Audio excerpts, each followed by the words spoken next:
Rinoplastika əməliyyatı açıq və qapalı üsul olmaqla iki üsulla icra olunur. Biz öz praktikamızda daha çox açıq üsulla əməliyyat icra etməyə meyilliyiz. Çünki bunun özünün bir çox üstünlükləri var. Açıq üsulla əməliyyat etdikcə sadəcə burnun ön ucundan balaca kiçik bir kəsik vasitəsilə burun dərisi qaldırılır və burunun bütün strukturları tam göz önündə olur. Ən kiçik, ən xırda defektləri belə aradan qaldıra bilirik. Yəni burnuna istənilən formanı verə bilirik. Həm maili ola bilər, həm ucu bir az miqdarda qalxıq ola bilər. Enlidirsə enini aradan qaldıra bilərik. Yəni nazik, incə burun edə bilərik. Burun çox böyüksə çox kiçik edə bilərik və sair defektlərin hamısını aradan qaldıra bilirik.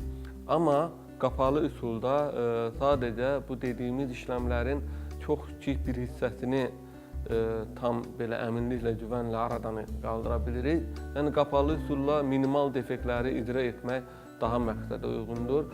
Bundan əlavə bizə müraciət edən xəstələrin böyük əksəriyyətində ikincili əməliyyatlardır. Yəni onlar bir neçə dəfə hardasa əməliyyat olunub yenidən bizə müraciət edirlər.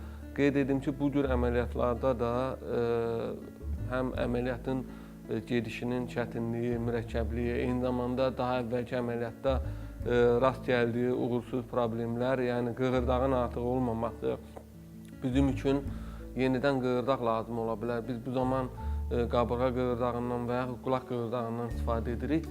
Yəni əməliyyat daha da mürəkkəbləşir və bunun üçün yenidən biz məcbur olub açıq üsulla əməliyyat icra edirik və həm açıq üsulla icra etdiyimiz əməliyyat, həm də ultrasonik rinoplastikanın üstünlükləri daha güvənli, daha gözəl və keyfiyyətli yeni bir burnun ortaya çıxmasına səbəb olur.